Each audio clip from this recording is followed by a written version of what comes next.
is written, Man shall not live by bread alone, but by every word that proceedeth out of the mouth of God. Welcome to Living the Bible with Mieko Namihira.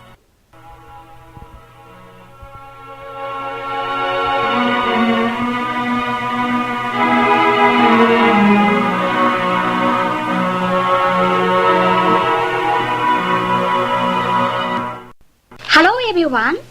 Today's topic is Creation versus Evolution, number 7. Today, we can talk about the evidence of the creation. We can see the evidence in the fossil. In West Virginia, 1.5 miles deep into the earth, there the cave was discovered by the size of 5 meter by 5 meter. In that cave, the human body was found. Ear, nose, and all other parts were there still. That human body was made into a coal. Coal can be formed in 1 hour in a laboratory. When water and heat and pressure is combined together, coal is produced. In that cave, the human body was made into coal. And this human body was considered as pre-flood body. In other words, the body existed before flood. In Nebraska, Mr. Cook discovered tooth, and he claimed it as a human tooth, and it was presented as Hesperopithecus, or Nebraska man. In 1925, this case was declared in the court as a proof of evolution and was accepted. Since then, this theory had been taught in a public school in United States of America. In 1926, Mr. Cook went back to the same place where he found the human tooth, and he found the rest of the body.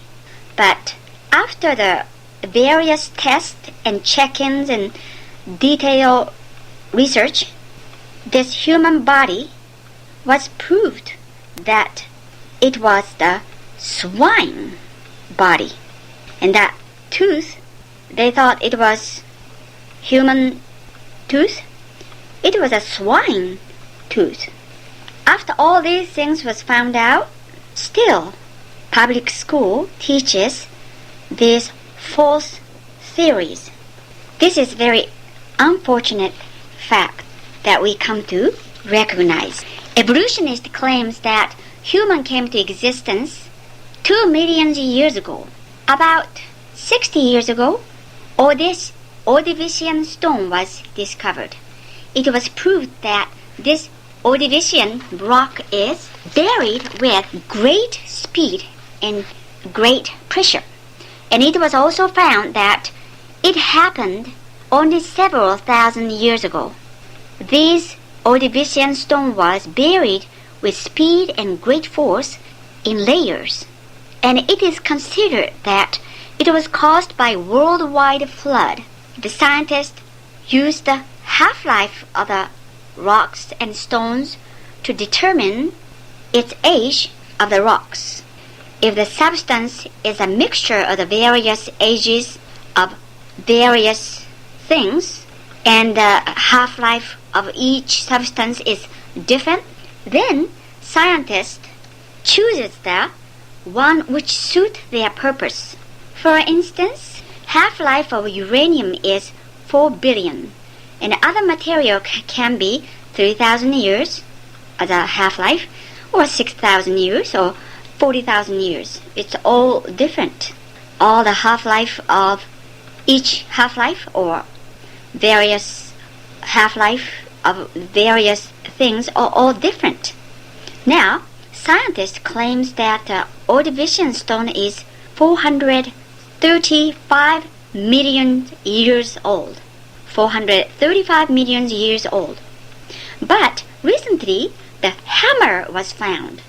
This hammer seemed that human was using, and this hammer was buried among Ordovician stone. This proves that the age of the human and the age of the Ordovician rock is same. Dr. Parkins is the scientist who works in the laboratory in Columbus, Ohio. He's a leading evolutionist. When he studied this hammer, he stated that the history must be rewritten. Dr. Parkins came up with two possibilities regard to this hammer. Number one possibility, he thought, was the Indian could have curved this hammer. But this hammer has the handle, so it's impossible to be carved by Indians. Now, second reason he came up was the hammer might have been fallen from heaven or outer space.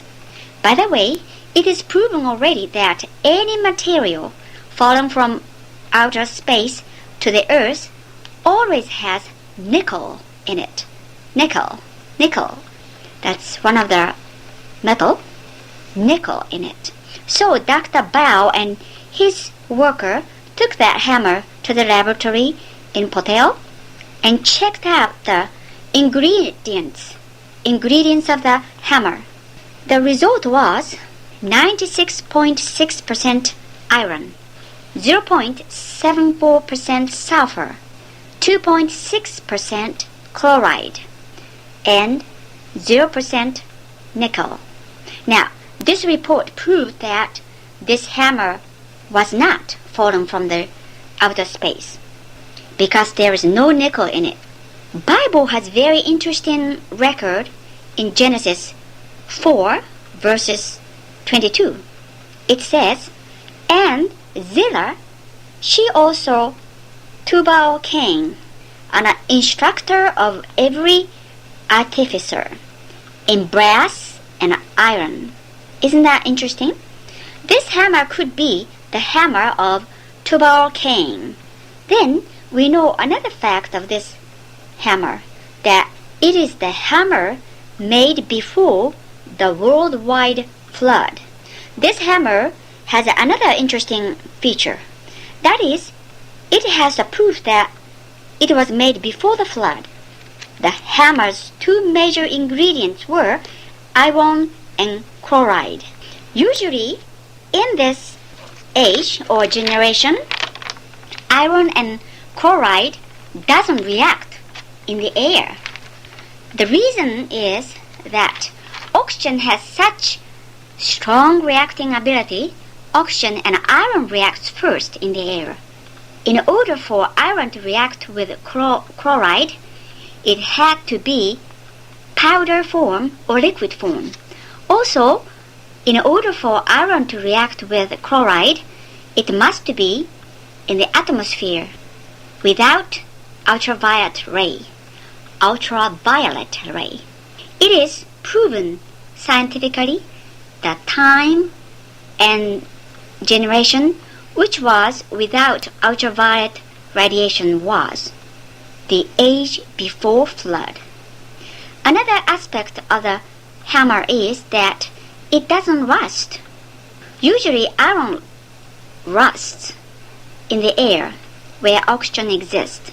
The rust is formed as iron oxide, written as Fe2O3 or Fe3O4.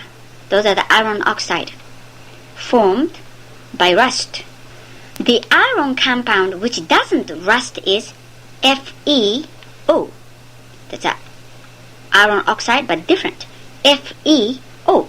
In order for the FeO, which is iron oxide, in order for the FeO, which doesn't rust, to be formed, the atmospheric pressure must be 2 instead of 1. Now we have 1 atmospheric pressure. And atmospheric pressure 2 is a double of now.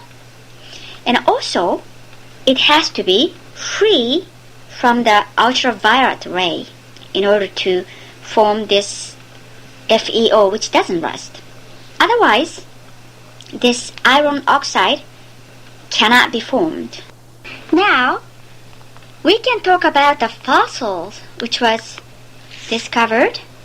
1910, Mr. Charlie Morse discovered the fossils of the footprints of the dinosaurs and the human footprint in the same place at the riverbed. And 1940, another human footprint was discovered at the train road of Glen Rose. The footprint was 14 inches, and it seemed to be as a lady's because of the narrowness of the heel and big toe. By the way, 14-inch foot size lady must be about 7 feet 4 inch tall in height. The article in the History of the Nature stated that the fossil of the footprint is too perfect to be real one. It could be the carvings. Well, 20 years ago, the fossil of the footprint was studied at the Loma Linda University. They studied the lamination, that is the pressure line of the footprint. But they couldn't find this lamination, so even the creationists came to the conclusion that it could be just a curving done by somebody. Lamination is not necessarily found in all the real footprints of fossils. It doesn't mean it's not the real one unless lamentation is found. Yet, if the lamination, which is the pressure line, which proves that the human or animal actually put its weight on it, is found, it is a proof as a real one. They studied how the weight is pressed on the foot. They decided to cut this footprint fossil in various places and finally found the pressure line. It was proved that this footprint was the real one. By the way, little later they found over 100 of footprints of a human and a dinosaur in same area at the Glen Rose, Texas. They built dinosaur museum there. This discovery was the great evidence ever found because the footprints of human and dinosaur together in same rocks, same fossil proves that man and a dinosaur existed in the same age and same era. This discovery overthrew the claims of evolutionists that dinosaur existed much before then human came into existence, nor human evolved from something else. As science advances, the Word of God and its claim is proved more correctly and more exactly to prove that there is God who controls all things. The nature is an expression of God's power and His love and His care. His words will not fail, but will be fulfilled.